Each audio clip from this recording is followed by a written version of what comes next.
Do you often feel trapped in the same patterns of conflict with your partner? Have you noticed that your relationship sometimes feels like a game in which someone always blames, rescues, or feels like the victim? Do you want to break free from toxic relationship dynamics and create a calmer, happier, and more understanding relationship? If you've answered yes to any of these questions, this episode is for you. Hello and welcome to episode 103 of the Anger Secrets podcast. I'm your host, Alastair Duhs, and over the last 30 years, I've taught more than 15,000 men and women to control their anger, master their emotions, and create calmer, happier, and more respectful relationships. In this podcast, I'll share the same proven tools and techniques that have transformed the lives of my clients, helping them control their anger and improve their relationships. For free support on your anger management journey, including a free training and the opportunity to book a free 30-minute anger assessment call with me, visit my website at angersecrets.com. I'd be honoured to support you to take control of your anger once and for all. Now, let's dive into today's episode, The Winner's Triangle: How to Escape the Drama Triangle and Transform Your Relationship. So, what exactly is the Winner's Triangle?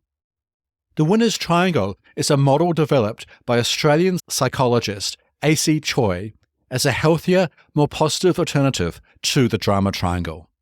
It offers a simple but powerful framework for fostering constructive communication and breaking the cycle of toxic relationship patterns.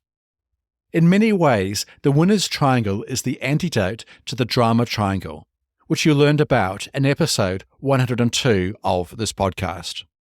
So, if you haven't listened to this episode yet, please do so now. As you will recall, the drama triangle is a model of dysfunctional communication and unhealthy relationships.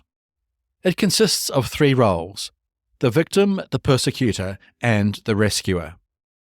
These roles are often played out in an unconscious attempt to manage conflict and avoid taking responsibility for issues.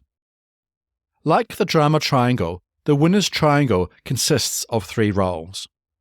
However, instead of perpetuating conflict, these roles encourage growth and understanding. These roles are the assertive, the vulnerable, and the caring roles. Let's explore these roles, starting with the assertive role. People who are in the assertive role express their needs, feelings, and desires clearly and directly. Set and maintain healthy boundaries. Take responsibility for their actions. Respect the rights and feelings of others.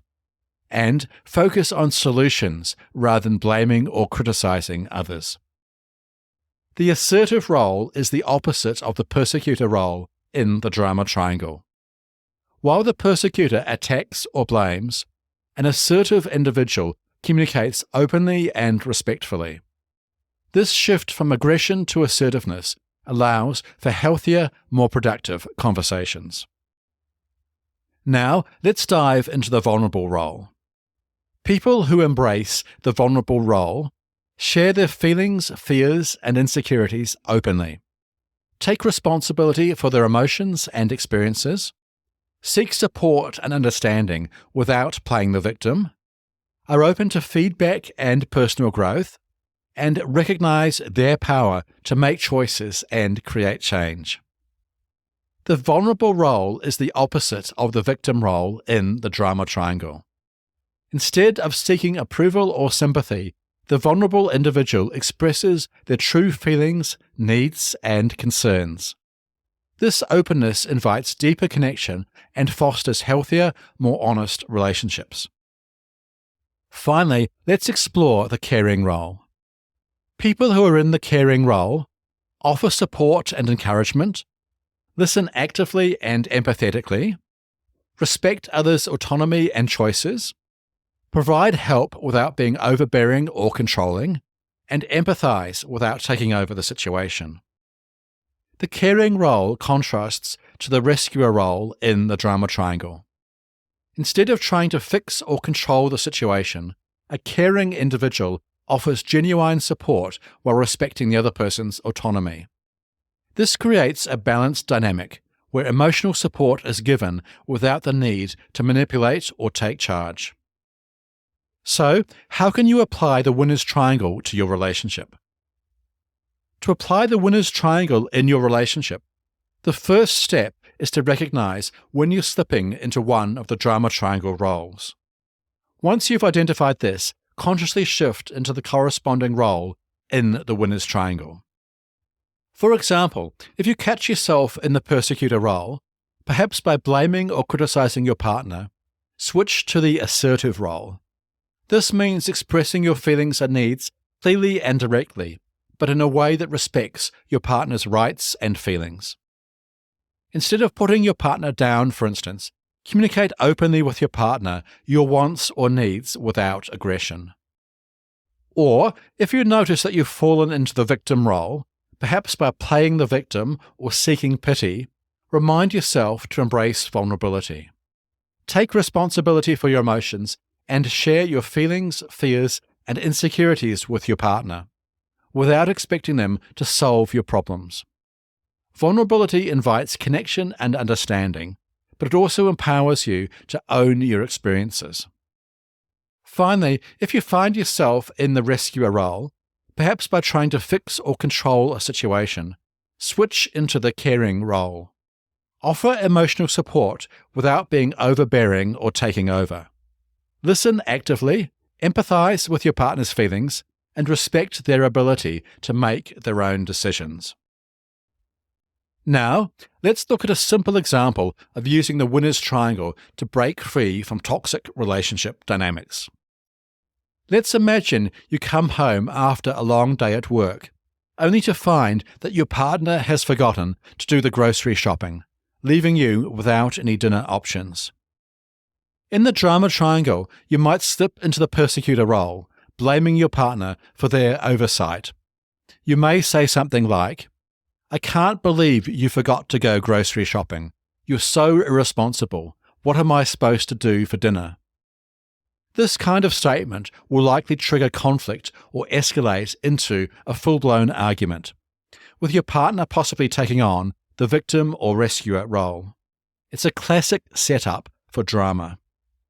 But instead of falling into this toxic cycle, you can break free from the cycle by applying the winner's triangle. In this scenario, rather than stepping into the persecutor role, choose to be assertive and express your feelings respectfully. Instead of accusing your partner of something, you could say, "I'm frustrated there's no food for dinner because the grocery shopping wasn't done. Can we talk about what was going on for you and how to prevent this from happening in the future?" By being assertive, you're opening the door for a constructive conversation rather than fueling an argument. This shift creates space for problem solving and fosters a more respectful, healthier dynamic between you and your partner. Okay, so there you have it. Using the winner's triangle in everyday situations can transform your relationships and lead to calmer, happier, and more respectful interactions. Not just with your partner, but with everyone around you. Remember, just like anything else, shifting from the drama triangle to the winner's triangle takes time and practice, so be patient with yourself as you practice these healthier roles. Thanks again for tuning in to today's episode on how to embrace the winner's triangle. I hope you found this episode valuable, and I encourage you to start practicing the healthier winner's triangle roles in your life in every situation possible. If you found today's episode helpful, please follow this podcast and head over to your favourite podcast app to leave a rating and review. Your feedback helps others struggling with anger find and benefit from this show.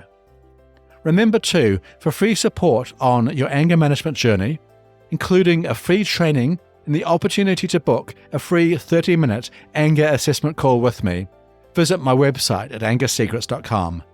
I'd love to help you take control of your anger once and for all. And remember, you can't control other people, but you can control yourself. Take care, and I'll see you in the next episode. The Anger Secrets podcast is for general informational purposes only, and does not constitute the practice of counseling, psychotherapy, or any other professional health service. No therapeutic relationship is implied or created by this podcast.